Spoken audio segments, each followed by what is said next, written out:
TC Rádio, a rádio oficial de quem investe. Bom, vamos ouvir o nosso Bruno Mazzoni? Bruno Mazzoni tá na ponta da conexão, 9 horas 20 minutos.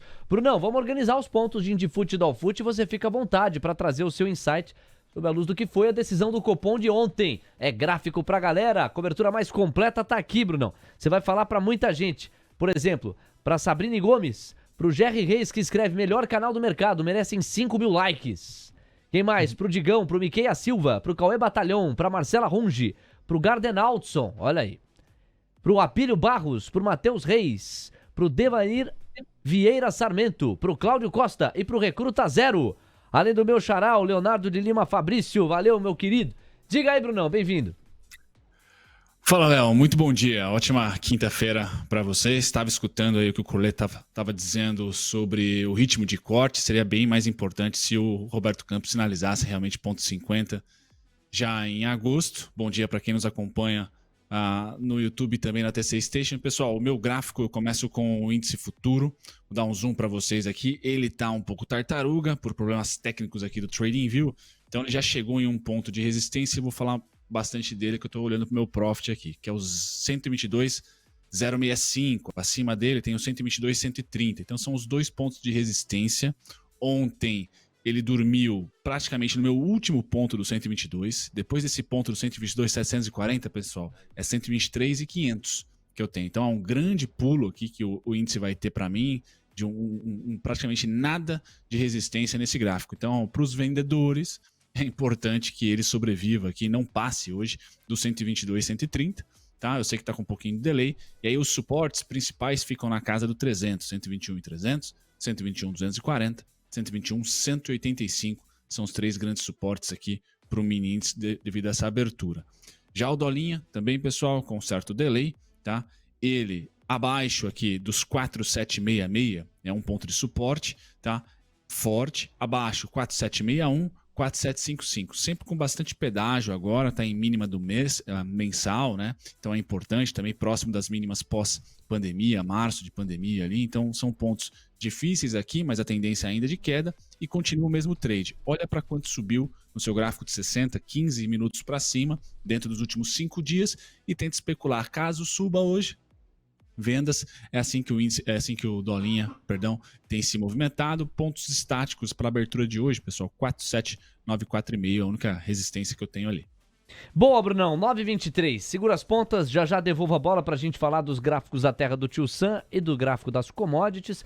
Agora, por protocolo, a gente passa a exibir o início da sessão em que o TSE julga uma das 16 ações que podem tornar Jair Bolsonaro, ex-presidente da República, inelegível. O presidente do Tribunal Superior Eleitoral, Alexandre de Moraes, inaugura por protocolo também este evento, este julgamento.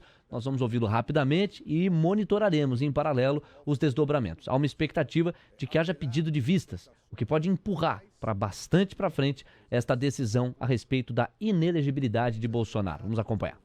De Moura Agra, que falará pelo representante Partido Democrático Trabalhista, PDT Nacional, e o doutor Tarcísio Vieira de Carvalho Neto, que falará pelos representados Jair Messias Bolsonaro e Walter Souza Braga Neto. Também falará em nome do Ministério Público Eleitoral o vice-procurador-geral eleitoral, professor Paulo Gustavo Gonet Branco. Passo a palavra ao eminente relator para proceder à leitura do relatório. E, portanto, o ritual vai sendo seguido e a gente vai acompanhar os desdobramentos. Daqui a pouco, mais informações a respeito do julgamento que acaba de ser iniciado. São 9h24. Coleta, esse julgamento faz preço? A maneira como ele pode transcorrer e uma eventual inelegibilidade de Bolsonaro? Qual que é a tua perspectiva, pensando sempre no ângulo do tomador de decisão? Eu acho que pode vir a fazer preço, mas eu acho que o mercado não está conseguindo olhar para muito longe nesse momento ainda. Tá? Acho que 2026 é um cenário que dificilmente faz preço agora. Tá? Então eu acho que vai fazer preço na frente. Já falei aqui, eu acho que a minha opinião é que seria uma vitória para a direita, né?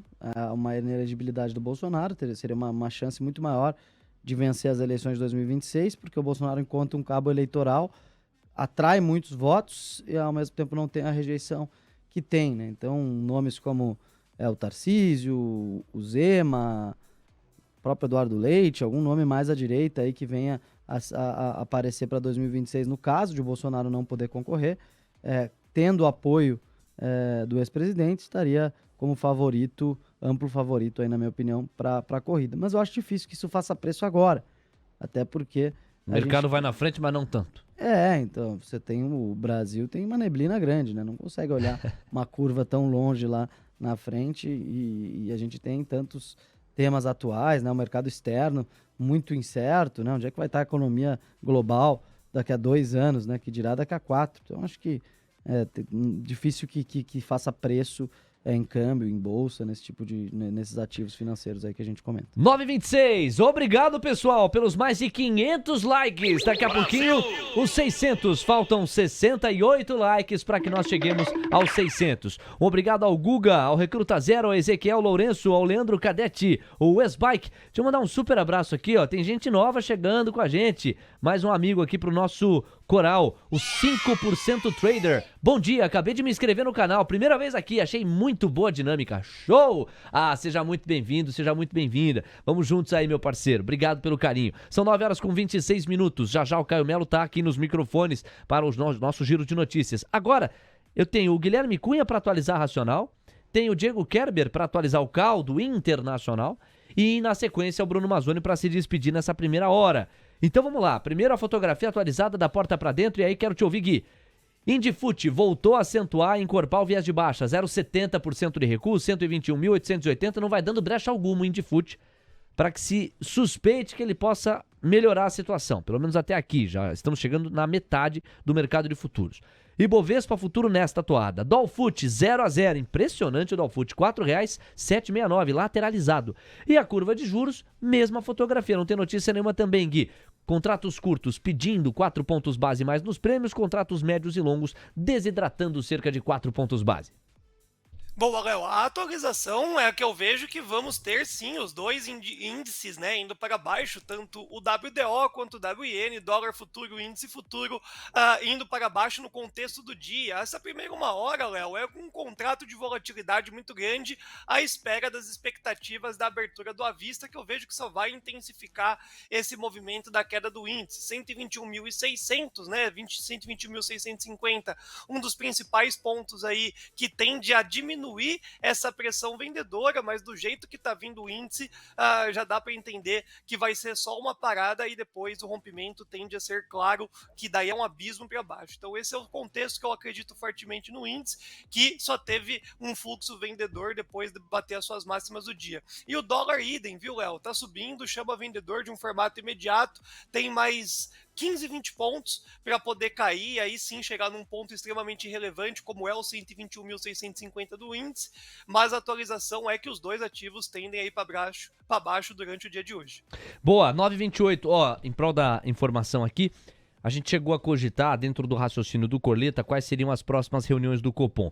Então nós vamos ter agora o próximo martelo sendo batido dia 2 de agosto, aí na sequência 20 de setembro, e aí restarão mais 3 reuniões. 31 de outubro, aliás, minto, mais 2. Novembro, 1º de novembro e 13 de dezembro. Então restam 4 reuniões, agosto, setembro, novembro e dezembro. Os dias 2 de agosto, 20 de setembro, 1 de novembro, 13 de dezembro e, portanto, mais 4 decisões de juros no caso brasileiro. 9h29, atenção, Diego Kerber, atualização, caldo internacional, aquele giro, onde é que tá a notícia, Diego? Vamos lá, porque a notícia segue lá nos Estados Unidos, DXY continua próximo da estabilidade, mas virou para negativo, 0,03% de queda, 102,05 pontos, tá querendo perder esse 102, voltar para os 101 pontos o índice dólar. Vamos falar também do pré-mercado americano, os futuros do Dow Jones estão caindo 0,26% aos 34.145 pontos, S&P futuro também mesma magnitude de queda, 0,26% de recuo, 4.397 pontos. Enquanto isso, índice Nasdaq futuro caindo 0,34% aos 14.993 pontos. O petróleo não teve tanta movimentação assim. O petróleo Brent, 1,84% de queda, $75,70. WTI, 1,94% de recuo, $71,12, uma leve piora em relação à nossa última atualização. Minério de ferro lá em Singapura, virou, agora está caindo 0,40%, $110,85. Vamos falar também da curva de juros nos Estados Unidos, agora estão basicamente zeradas, tá? Os yields de 2 anos não estão nem estressando nem desestressando, 4,71% de rendimento ao ano, agora uma queda de 1 ponto base. Os yields de 10 anos estão no mesmo movimento, passam a pedir menos prêmio, 3,71% de rendimento ao ano, uma queda de 1 ponto base. Teve essa virada agora porque saiu dado lá nos Estados Unidos, hein, Léo? Opa, bateria das 9h30, tava de olho no painel Mover Pro, a gente, desde os destaques da agenda, voltando a olhar para isso, chega o horário, então pontuais como o sol, vamos ao painel Mover Pro. Nós temos um que já merece urgente no painel, é esse aqui. Pedidos semanais de seguro-desemprego atingem 264 mil. O consenso apontava para 242 mil, ou seja, tem mais gente solicitando seguro-desemprego do que se imaginava. De novo, não é um abismo, são 20 mil pedidos de seguro-desemprego, arredondando a mais do que o consenso previa. Em todo caso, isso sugere um mercado de trabalho menos aquecido do que se imaginava. Aí a gente vai para outro destaque que não mereceu urgente, mas precisamos pagar. O índice de atividade Fed Chicago ficou em menos 0,15 ponto em maio. O consenso apontava para mais 0,15 ponto em maio. Ou seja, Coleta, são duas evidências de uma atividade mais resfriada. E aí a gente tem um terceiro ponto. A conta corrente americana fica com um saldo de 219,3 bilhões de dólares negativos no primeiro trimestre. 219,3 bi negativos. O consenso apontava para 217,5 bi negativos. E a gente está vendo na tela do painel Mover Pro exatamente as informações que eu há pouco destrinchava. Pois não, Coleta? E são notícias aí que são ruins no momento em que o Banco Central vem muito hawkish, né? Ou seja, o Banco Central está dizendo que o juro vai subir e a economia dando sinais de fraquejo. Embora sejam sinais aí bem moderados, né? Tanto o índice do Fed de Chicago quanto pedidos semanais, aí são números que naturalmente são voláteis e vão ficar em torno das expectativas, tá? A conta corrente veio amplamente em linha com o esperado. Então, acho que pouca precificação aí para esses dados. Vamos seguir atentos. E dolinha tá indo junto com o índice para baixo. Hein? De fato, 0,06% de recuo. Será que agora vai tirar as manguinhas de fora e encorpar o viés baixista? Em todo caso, Diego, houve alguma reação sob a luz dessa bateria de dados nos Estados Unidos? Bolsas americanas no seu pré-mercado que você monitora? Algum ponto?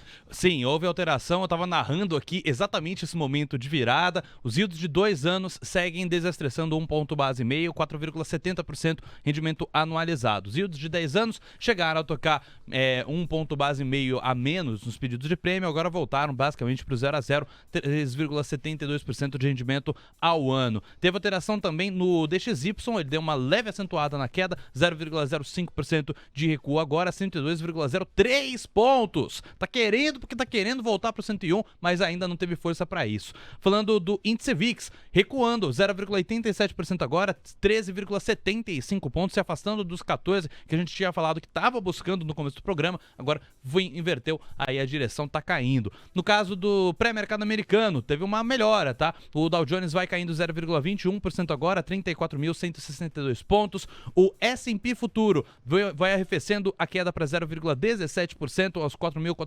pontos, e o índice Nasdaq Futuro voltou aos 15 mil pontos, agora caindo 0,21% aos 15.013 pontos. 9h34, o Diego recebeu uma pergunta saborosa que toca no posicionamento do Banco Central a respeito do dólar. Diego apregou a pergunta, porque na volta o Guilherme Cunha e o Coleta respondem. Exatamente, a pergunta que chegou foi na nossa station, inclusive muita gente participando com a gente por lá. Tem o Gabriel Henry, o Carlos Augusto, o Gilberto de Cesaro, também o Edmundo Oliveira, Joseli Rodrigues, o Rogério Sfoggia, o Kenny Murakami, o André Gomes, e a pergunta foi do Daniel Maciel. Ele mandando: se o BC está vendido no dólar, seria um sinal se ele começar a zerar posição, Deixamos apregoada essa pergunta, Coleta e Guilherme Cunha pensam. Gui, para eu passar a bola para o nosso Bruno Mazzoni, só queria que você atualizasse o racional. Olha a Dolfute, a chinela vai cantar, mínima intradiária, chegou lá, 0,15% de recuo, R$4,763 bola. É o que temos para a moeda americana nos seus contratos futuros. Será que finalmente vem o movimento baixista que você e o Coleta estão apostando? Então, aí que é o problema, que é o dia que parece que a gente pode se contradizer. A partir do 4758, diminui a intensificação vendedora e começa a chamar comprador. Então a gente tem um range do 4758 até o 4747, que é bem mais comprador do que vendedor. Então vem intensificando a queda, que é o viés do dólar para principalmente esse curto espaço de tempo, mas vai sofrer uma paulada e agora tem que mostrar que tem vendedor de fato entre 4758 e 4747, porque vai defender bastante a posição. Então, pro day trader, Léo, para quem quer comprar e pegar poucos pontos, 4758 a 4747 é um range mais comprador, que sobe dólar para poder chamar vendedores e a tentativa desse rompimento dessa faixa de preço.